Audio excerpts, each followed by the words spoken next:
From Guardians of the Galaxy 3, set to unleash cosmic chaos upon the MCU, to James Gunn dishing out some tantalizing info about a potential fourth flick, GOTG 3 has impacted the MCU more than you think. Starting off, the movie is set to unleash cosmic chaos upon the MCU. You see, on the surface, Guardians of the Galaxy 3 sounds like the ultimate finale for our favorite team of misfits. But guess what? This isn't just the end for them. Oh, no, it's so much more. This third and final movie is absolutely crucial for the future of the Marvel Cinematic Universe. After the insane events of Infinity War and Endgame, where Thanos did the unthinkable and killed Gamora, we've been left reeling. But now her 2014 version managed to escape, and for some reason, the Guardians are trying to adjust to life on Knowhere. Meanwhile, our boy Star-Lord, aka Peter Quill, is still heartbroken over Gamora. And here's where things get wild. Rocket has to face some skeletons in his closet, and that's when the action really kicks in. Peter decides it's time to rally the squad and protect Rocket at all costs. But here's the twist. This mission is their last, and the effect that has on the franchise is insane. Plus, Volume 3 brought in 2 major players who are about to shake up the entire MCU. That's right, they're Adam Warlock, played by the talented Will Poulter, and the High Evolutionary, portrayed by the incredible Chukwudi Iwuji. These characters are about to have a massive impact on the future of the MCU. So let's dive deeper into what difference these guys will make. For one, do you remember that post-credits scene in Guardians of the Galaxy 2? Aisha, still fuming from her defeat at the hands of our beloved Guardians, had a secret weapon up her sleeve, Warlock. She was too busy creating this ultimate powerhouse to take them down, and fans have been going crazy with speculation ever since. Here's the deal with Warlock. He's no ordinary dude. In the comics, he was initially known as Him. He was this genetically engineered being, cooked up right here on Earth, designed to be perfection personified, and the next stage in human evolution. But guess what? He wasn't having any of it, so he hopped aboard a spaceship and set off into the vastness of space. Fast forward a bit, and Adam Warlock became a total rock star hero, defending the universe against baddies like Thanos and Magus. He even joined the Guardians of the Galaxy at one point, becoming their go-to cosmic sorcerer and occult expert. Talk about impressive resume material. Warlock has the potential to be a game changer for the MCU. I'm talking about him leading a whole new team of Guardians, just like the Avengers. And let me tell you, this dude is seriously powerful, like top-tier stuff. But despite all his greatness, he still doesn't overshadow the High Evolutionary. This dude, whose real name is Herbert Edgar Wyndham, by the way, has a really intriguing backstory. Back in the day, he was a student at Oxford, rocking the 1930s with his mad scientist vibes. He got hooked on the works of Nathaniel Essex, who later became the supervillain Mr. Sinister. Essex was all about studying natural evolution and had a hunch that mutants were going to pop up eventually. That got Wyndham all fired up. He started dabbling in genetic experiments, trying to evolve rats in his dear old mom's basement. Then things started getting interesting. While attending a conference in Geneva, Wyndham got approached by an inhuman in disguise.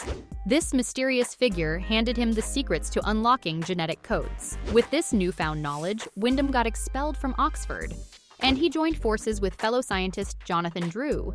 Together, they set up shop on Wundagore Mountain in Transia, creating what Wyndham liked to call his Citadel of Science. Now, this is where it gets wild. Wyndham used his genius to transform animals into these freaking talking humanoid creatures, and he called them the New Men.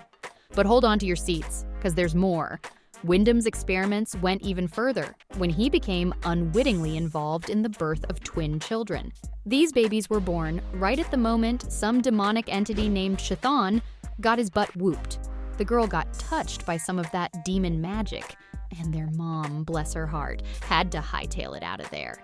Long story short, the twins ended up being adopted by Roma Django and Maria Maximoff, and those kids grew up to be none other than Quicksilver and Scarlet Witch. Mind blown. Now, here's where it gets interesting for the MCU. We all know they like to put their own spin on things, right?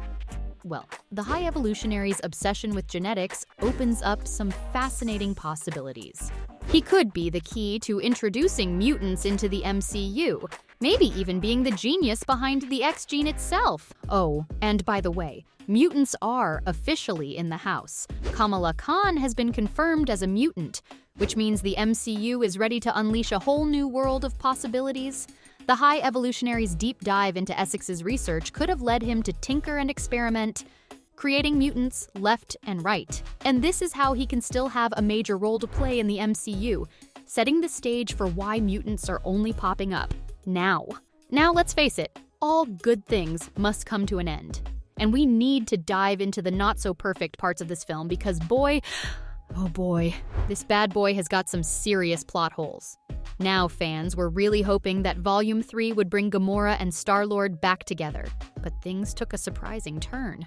Before the team disbanded and reformed under Rocket Raccoon's leadership, Gamora and Star-Lord parted ways. So the big question on everybody's mind is, why doesn't Gamora remember Star-Lord? Well, here's the deal. The Gamora we knew from the first Guardians of the Galaxy movie is simply no more. That's right. She died during Infinity War, and with her, all her memories and experiences went to the grave. The Gamora we saw in Endgame is a younger version from a different timeline. She never met Quill, so she obviously never fell in love with him. Because she just can't remember something that never happened to her. To add to the confusion, there are two versions of Gamora in the MCU now, biologically identical. They share the same background as Thanos' adoptive daughters. Only up to a certain point, though. The first Gamora, the one we met in the first Guardians movie, was sacrificed by Thanos on Vormir. She had a whole history with Star-Lord and the Guardians, and those experiences shaped her character. But sadly, she couldn't be resurrected, since she didn't die from Thanos' snap. The second version of Gamora we see in Endgame is a younger Gamora plucked from her timeline and brought into the future. She never got to experience the same events as the older Gamora, so she reacts to Star-Lord as a stranger. It's frustrating for Peter because he still remembers their love, but she has no recollection of it. Honestly, fans are just scratching their heads at this point. Will Gamora ever regain her memories? Are the two versions of Gamora and Star-Lord going to go down their separate paths? That's just scratching the surface. And Quill has his own plot holes to deal with. I'm talking about the curious case of his disappearing helmet and rocket boots. So in the climax of the film, when Peter falls behind, he tries to save himself, but can't achieve enough velocity to survive in space. Some fans noticed that in a similar situation in the first Guardians movie. Peter used his helmet and rocket boots to rescue Gamora. So where were they this time? According to director James Gunn, Peter's helmet and rocket boots were left behind in his desk drawer on Nowhere. He had to make a quick escape and didn't have time to grab them. Also, the rockets that clip onto his boots are now outdated compared to the jetpacks made by Rocket, so they're not around anymore. I don't know about you guys, but it sounds to me like Gunn is just making things up. Like, isn't Quill a part Celestial or something? At least hearing that from Gunn would be a bit more believable.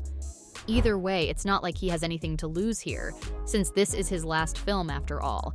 Or is it? In an interview with Esquire Middle East, our man Gunn dropped some major hints about the future of the franchise. He doesn't think we'll see a Volume 4, with the same gang we've been rocking with since 1 to 3. But he believes there's potential for more Guardians movies, just not with our OG crew though. That's because Gunn is all about fresh vibes and unique perspectives, you know?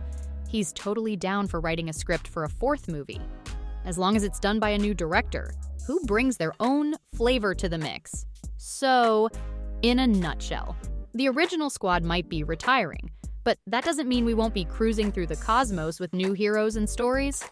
Who knows what kind of intergalactic adventures await us next? So there you have it, folks. From Gunn dropping hints about a fourth film to the film's effect on the MCU. That was how Guardians of the Galaxy 3 is going to impact the MCU.